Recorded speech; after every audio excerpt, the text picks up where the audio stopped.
안녕하십니까. 부동산학개론 정동혁입니다. 자, 오늘은 499페이지 부동산 가격의 제 원칙에 대해서 살펴보도록 합니다. 일단 부동산 가격의 원칙, 가격 원칙이라는 건 뭐냐 그러면 우리가 이제 평가를 하기 위해서 가격의 어떤 그 법칙성이나 또 원칙성이 있더라 이런 얘기죠.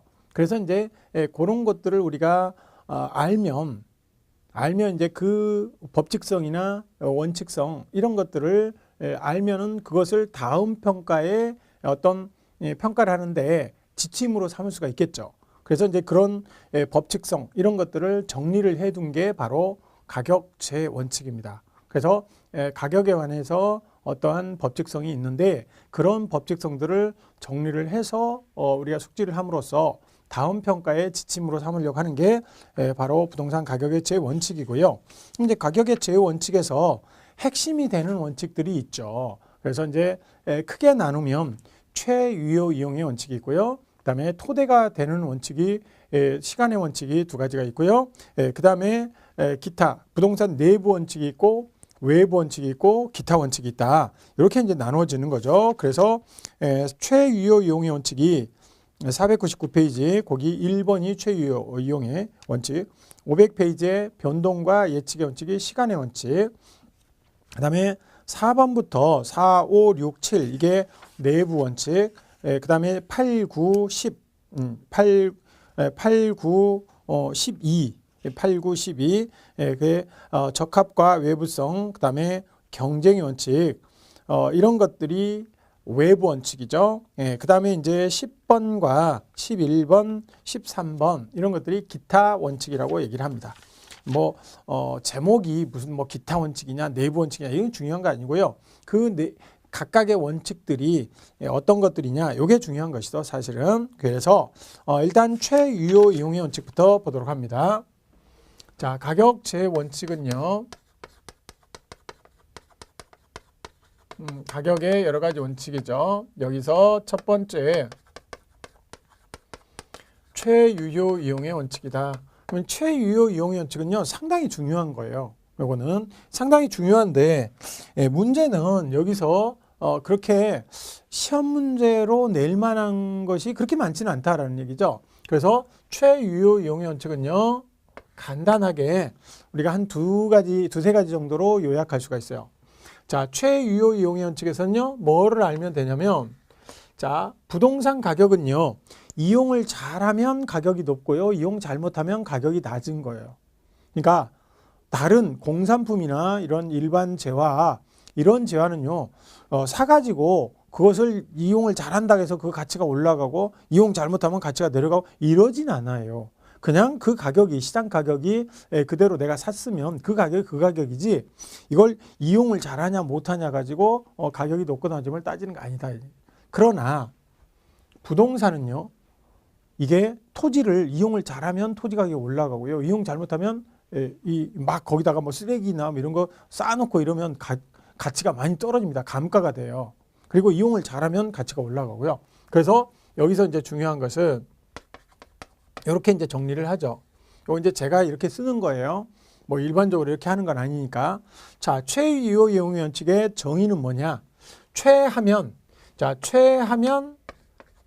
가격을 높게 평가하고요. 최 못하면 가격 낮게 평가한다. 이게 다예요. 최유효 이용의 원칙은 이용 잘하면 가격 높고요. 이용 잘하면 가격 높고 이용 잘못하면 가격 낮다가 최유효 이용의 원칙의 정의다라는 거죠. 자, 그러면 이런 것들은 일반 동산에도 적용이 되느냐? 안 돼요. 안 되고 요거는 부동산에만 적용되는 그런 원칙이 되겠죠?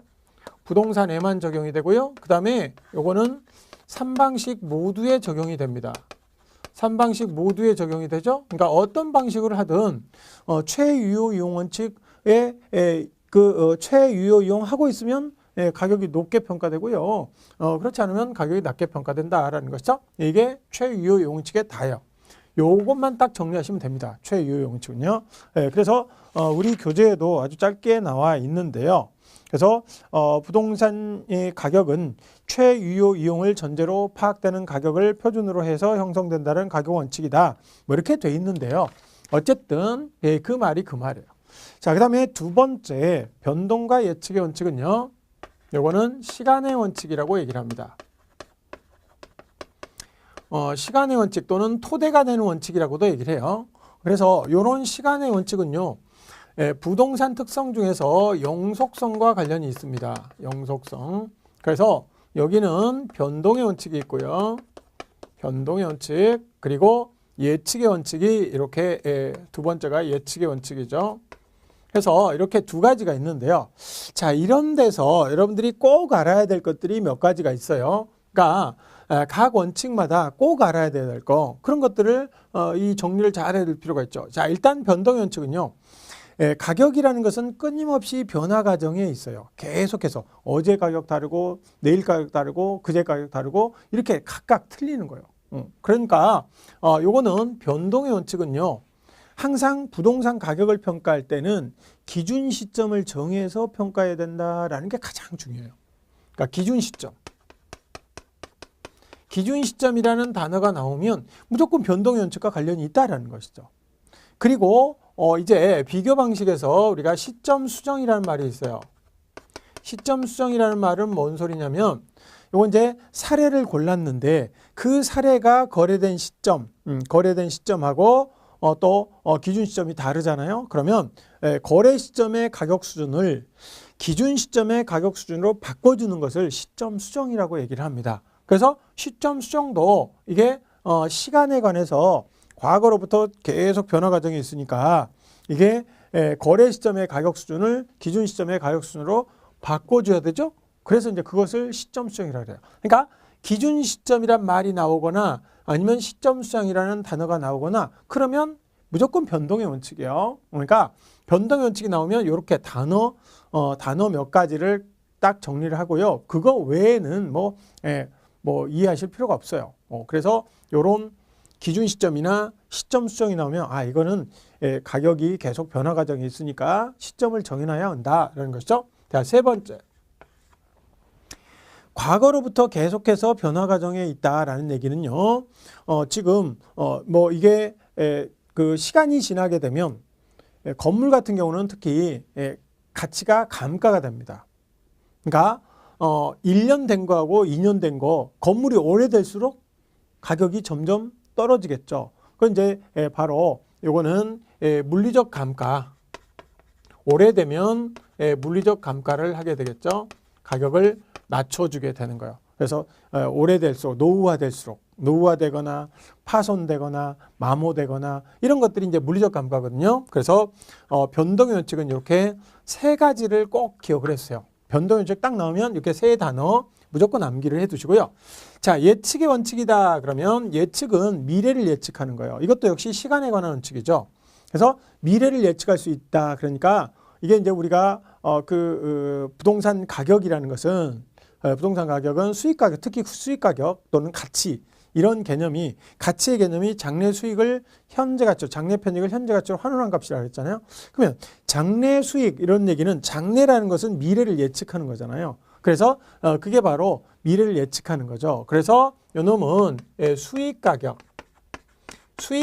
근거가 된다 또는 가치의 근거가 된다. 이런 이제 말이 나오면 무조건 예측의 원칙입니다. 그리고 요놈은 미래하고 관련이 있다라는 거죠. 미래를 예측하는 것이니까. 그래서 항상 예측의 원칙은요. 수익 가격이나 가치의 근거가 되고요. 이 미래와 관련이 있다라는 것이죠. 그래서 요거는 시간의 원칙이다. 당연히 예측의 원칙도 영속성과 관련이 있습니다. 둘 다 변동의 원칙이나 예측의 원칙이나 이렇게 정리하시면 되겠어요. 그래서 최유효 이용의 원칙과 시간의 원칙. 자, 시간의 원칙은요. 특히 변동의 원칙은 시험에 잘 나왔습니다. 그리고 예측의 원칙에서는 꼭 수익 가격이나 가치의 근거가 된다. 이런 것들 잘 알아두시면 되겠어요. 그래서 이게 상당히 중요하고요. 자, 세 번째로는 이제 내부 원칙이 있습니다. 내부 원칙은 뭐냐면 이게 부동산의 가격을 결정하는데요.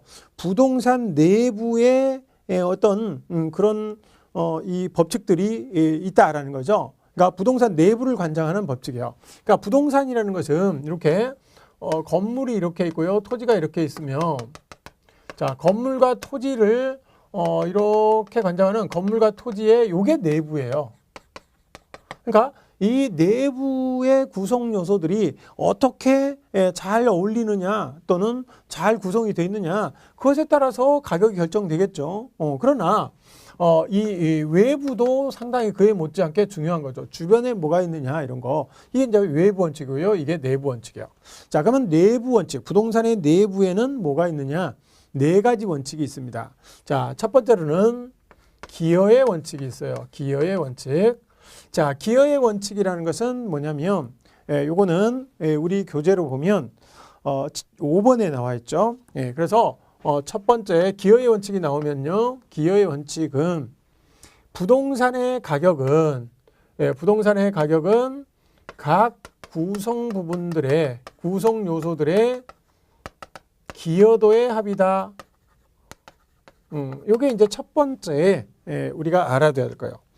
자, 부동산의 가격은 각 구성 요소들의 기여도의 합이지 이게 생산비의 합이 아니다라는 거죠. 이거 아닙니다.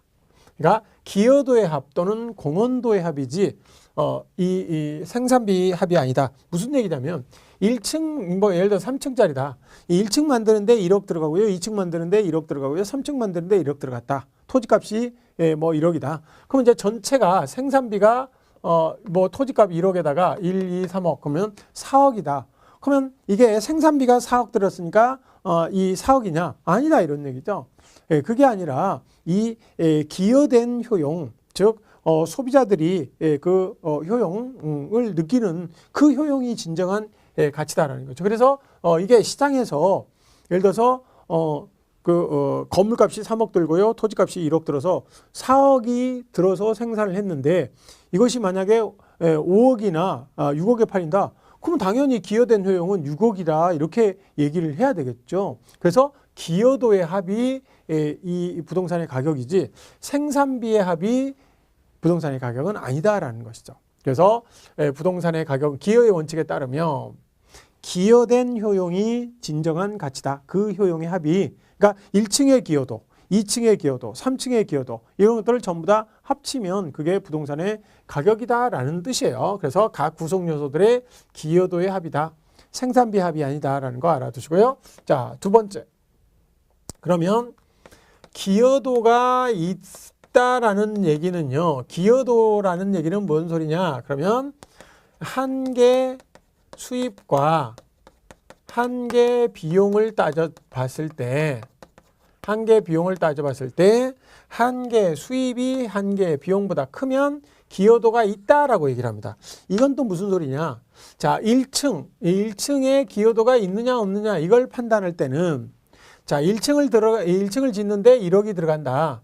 그러면 한 개 비용이 1억이에요. 한 개 층을 짓는데 한 단위 더 짓는데 들어가는 비용. 그게 한 개 비용이거든요.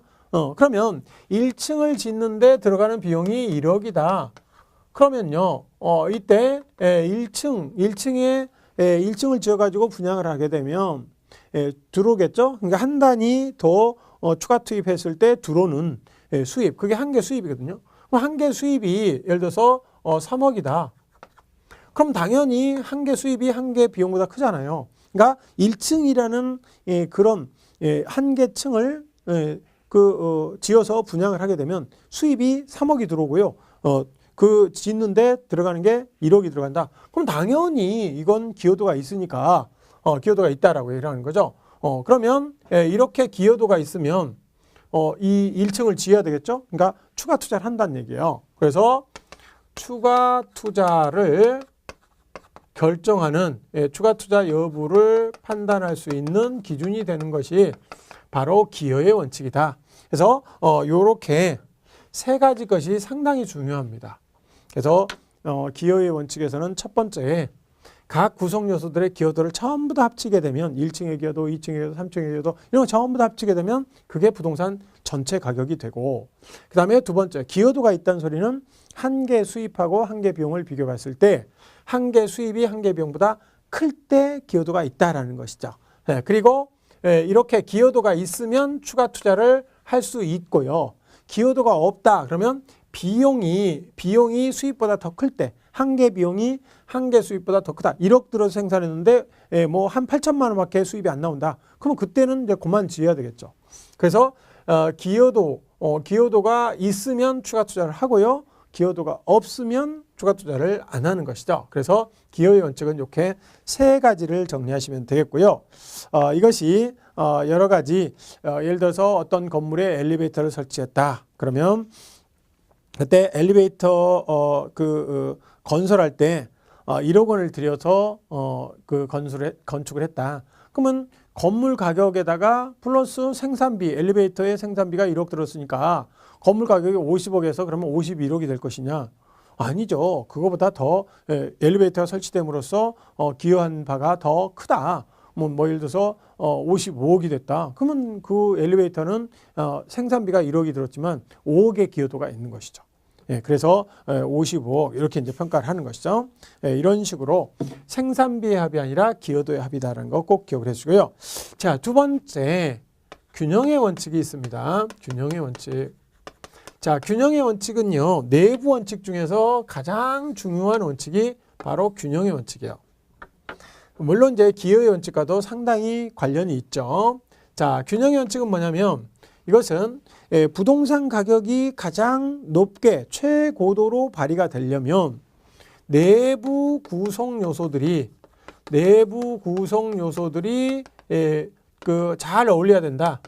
균형 상태에 있을 때 그때 그 부동산의 가격이 가장 높게 평가될 수 있다는 얘기죠. 그래서 내부 구성 요소들의 어울림 요거를 판단하는 거예요.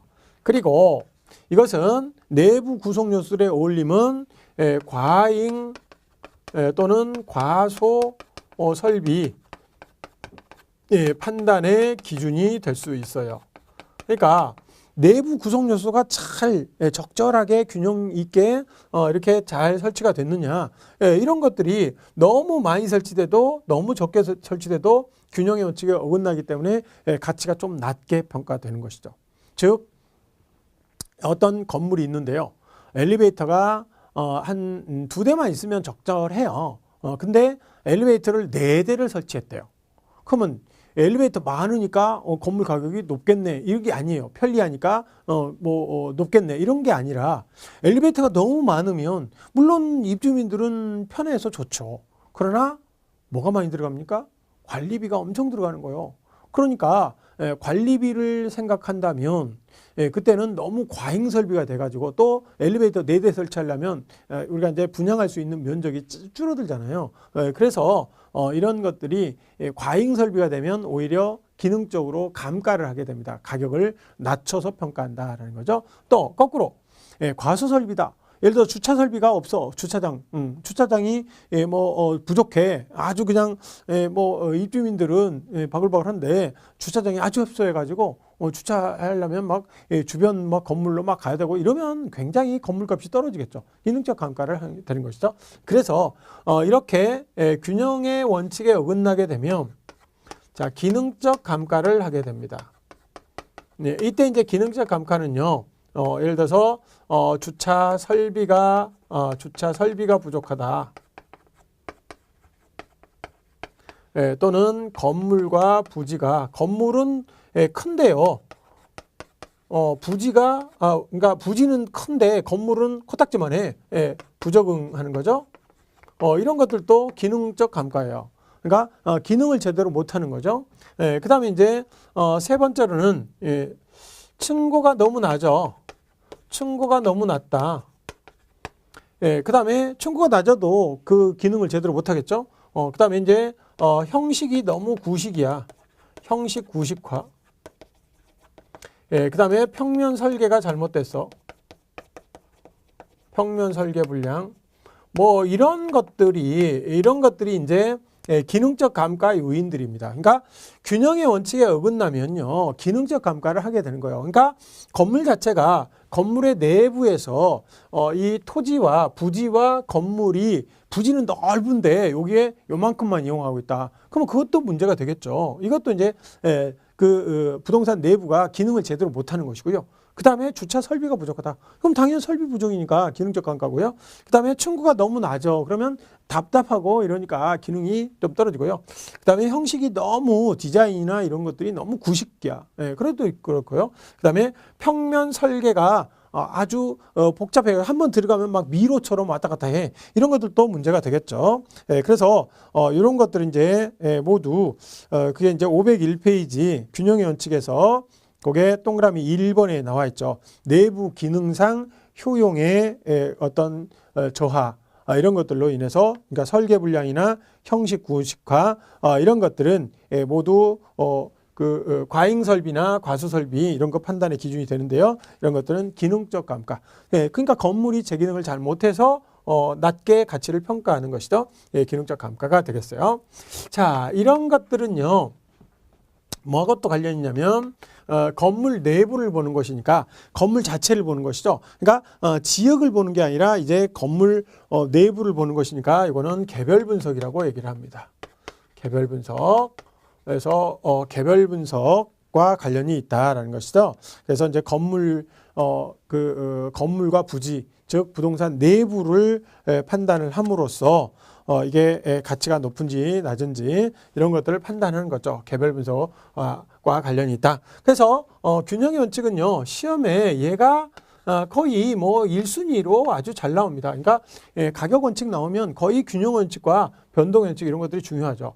자, 균형의 원칙에서 꼭 알아둬야 될 게 뭐냐? 균형의 원칙은요. 기억자 돌림으로 기능적 감가, 개별 분석 이렇게 되어 있죠. 그래서 기억자 돌림 꼭 알아두시고요. 내부 구성 요소니까 이것도 기억이네요.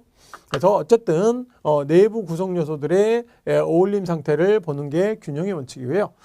내부 구성 요소들이 어울리지 못하면 이 기능이 잘못된 거죠. 기능적 감가. 그 다음에 개별 분석과 관련이 있다. 개별 분석에서 보는 게 바로 기능적 감가를 보는 거예요.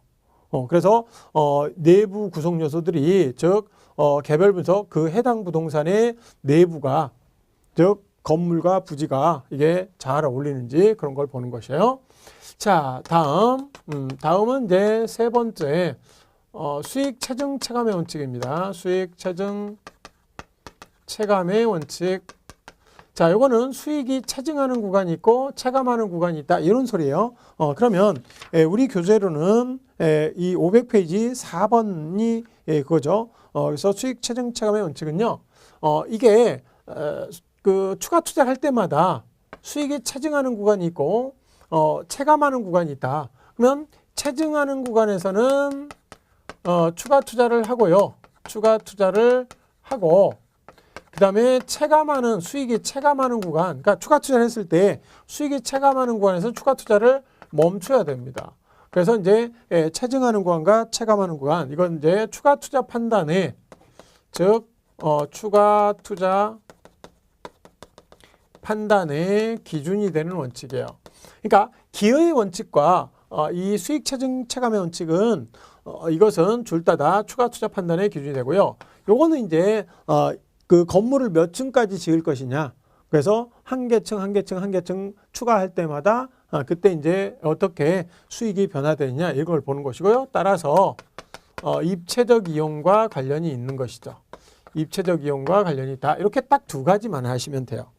그러니까 뭐 여러 개 막 복잡하게 아는 것보다는 꼭 필요한 것들 이렇게 핵심적인 용어나 단어들만 체크하시면 된다.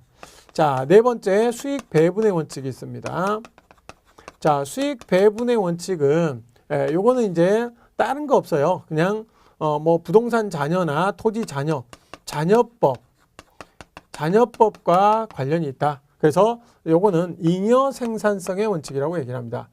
생산성 중에서 잉여를 에다가 이제 나머지를 준다 이런 얘기죠. 예를 들어서 부동산을 이게 만드는데 여기서 이제 부동산을 요게 이제 예를 들어서 100원의 수익을 낸다.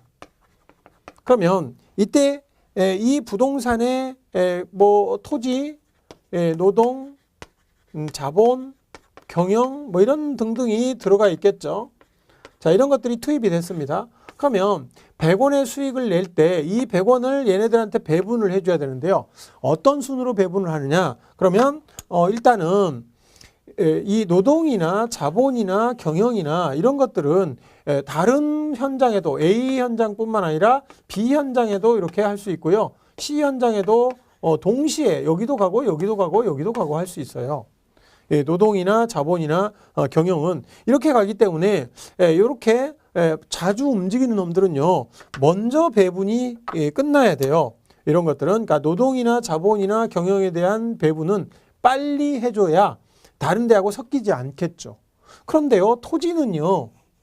A 현장에 들어가 있는 토지는 B 현장에도 들어갈 수 있나요? 못 들어가는 거예요. 여기는 다른 토지가 들어가겠죠. C 현장에도 토지는 다른 토지가 들어가는 거예요. 따라서 이 노동이나 자본이나 경영들은 여러 현장에 들어갈 수 있기 때문에 걔네들한테는 빨리 배분이 돼야 되겠지만 토지는 이 100원에서 다른 거 전부 배분해주고 나머지를 토지에다가 배분한다라는 것이죠. 그래서 이제 지대 같은 경우도 우리가 이제 고전학파들에 보면 농산물 가격에서 생산비를 뺀 나머지가 지대다 이런 얘기죠.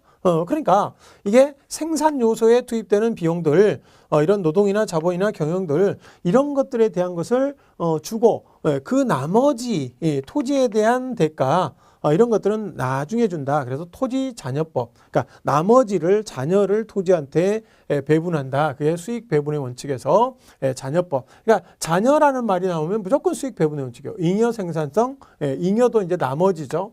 나머지 이렇게 정리하시면 되겠죠. 이거 하나만 보시면 돼요. 그러니까 지금 내부 원칙은 기여, 균형, 수익 체증 체감, 수익 배분 네 가지 기균, 수수 네 가지가 있는데 그 중에서 기여의 원칙이 조금 중요하고요.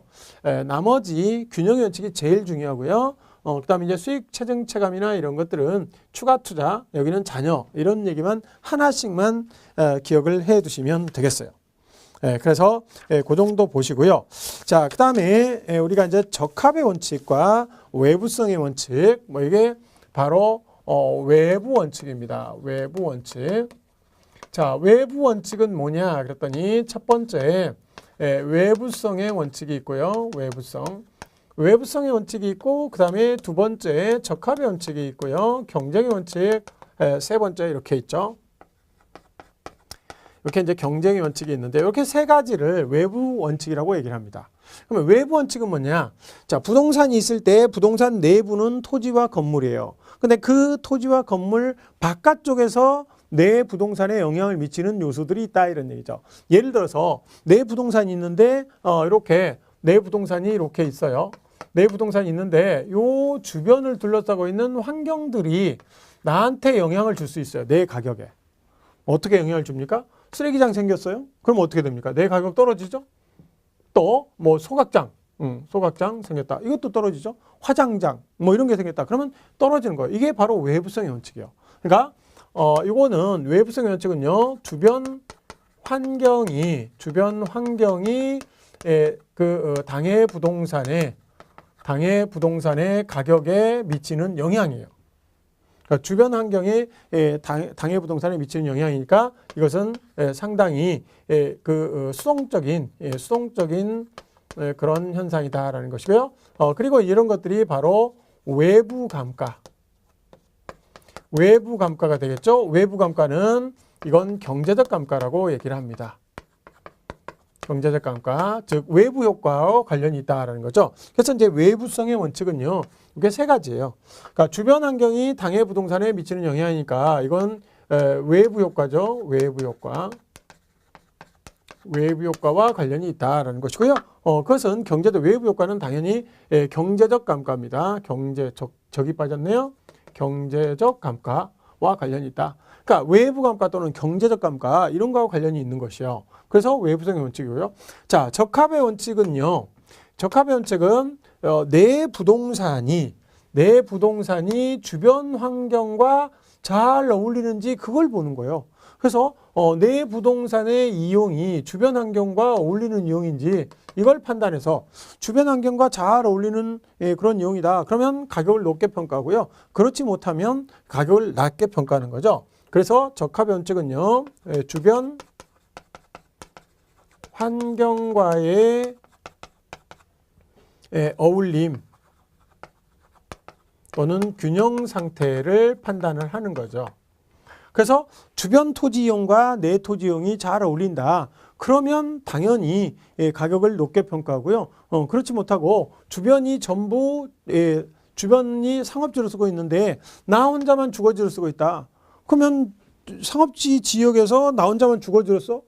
그러면 주변 환경에 어울리지 못하죠. 그런 경우에는 뭐를 감가를 하냐? 이건 이제 경제적 감가를 하게 되겠죠. 그래서 주변 환경과 어울리지 못하면, 그러니까 주변 환경이 상업지면 나도 상업지로 쓰는 게 이 적합한 것이 적합한 이용이고요. 또 주변이 주거지면 나도 주거지로 쓰는 거예요.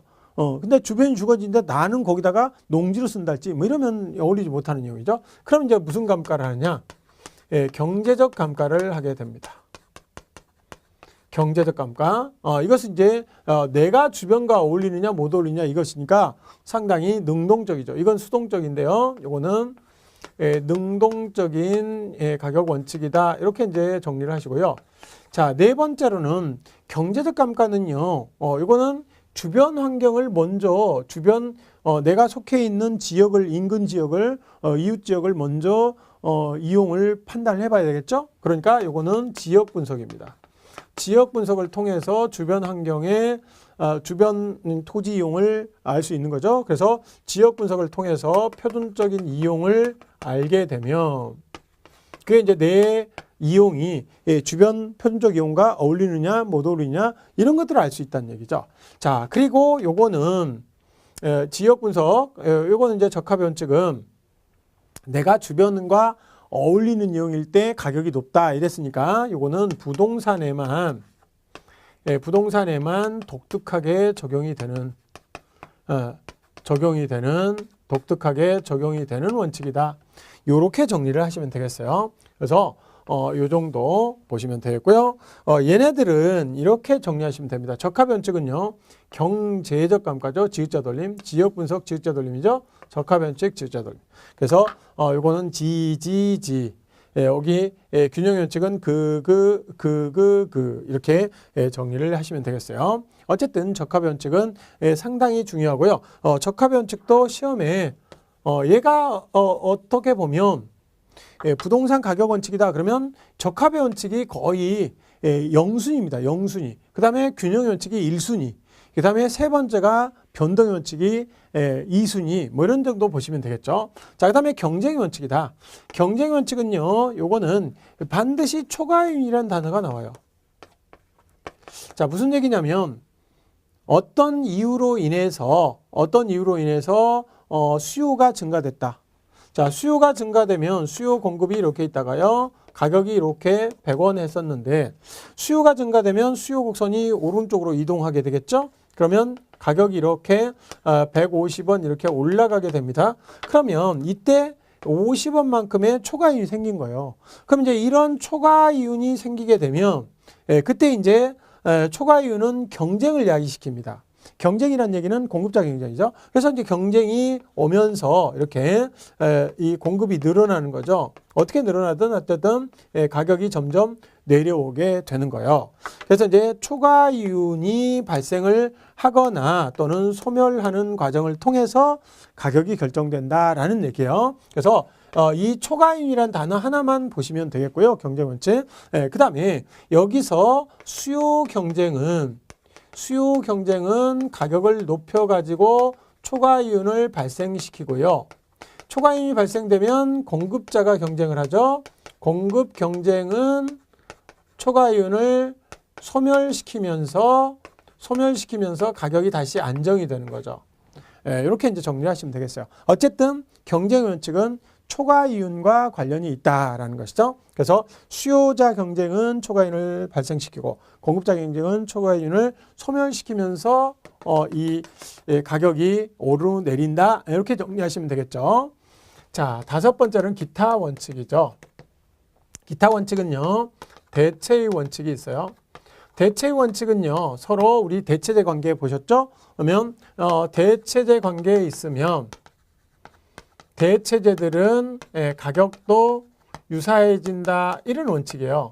그러니까 대체제들이 가격이 유사해지니까 서로 경쟁하는 놈들은 한 놈이 가격을 올리면 이놈을 안 사겠죠? 그러니까 이놈을 막 사요. 그러니까 이거의 수요가 증가되니까 가격도 올라가게 되겠죠. 그래서 가격이 비슷해. 한 놈이 가격 내리면 이놈만 사겠죠? 그러니까 이놈 안 사요. 안 사니까 가격 내려야지. 예, 그래서 이 대체제들은 가격도 유사해진다는 원칙이 되겠고요. 요거는 3방식 모두에 적용이 됩니다. 그래서 대체 원칙은요, 일반적으로 3방식 모두에 적용이 된다. 이렇게 이제 두 가지 정리하시면 되겠고요. 그 다음에 수요 공급의 원칙은, 수요 공급의 원칙은 뭐냐? 이것은, 이 수요와 공급에 의해서 가격은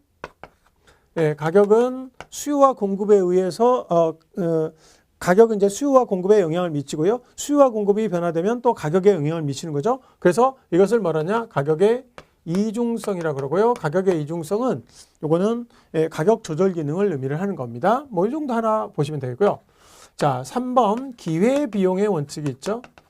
기회 비용의 원칙은 요건 이제 뭐냐면 우리가 이제 기회 비용이라는 것은 내가 실제로 돈으로 내 주머니를 열어서 돈을 지불한 게 아니라 내가 이 일을 안 하고 다른 일을 하게 되면 얻을 수 있는 효용, 그것을 내가 이 일을 함으로써 그걸 얻을 수 있는 수입을 잃고 있는 거잖아요. 그러니까 그런 것들이 바로 기회비용이에요. 그러니까 예를 들어서 어떤 지역에 이렇게 예를 들어서 여기가 상업지역인데 이것이 주택이 이렇게 있다. 그러면 상업지역인데 주택이 있다라고 했을 때 이것이 주택 말고 상업지로 하게 되면 상업지로 쓰게 되면 얻을 수 있는 그런 효용만큼을 주택을 씀으로써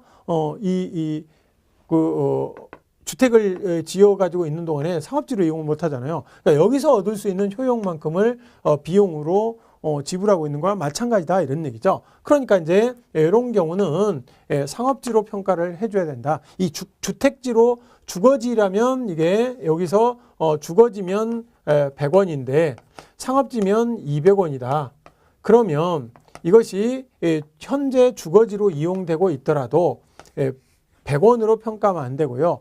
주거지로 주변이 다 상업지니까 요거를 100원이 평가하는 게 아니라 기회비용의 원칙에 의해서 내가 이걸 안 쓰고 상업지로 쓰게 되면 당연히 200원을 벌 수 있는 거죠. 그래서 200원으로 평가를 해야 된다. 이런 것들이 이제 기회비용의 원칙이에요.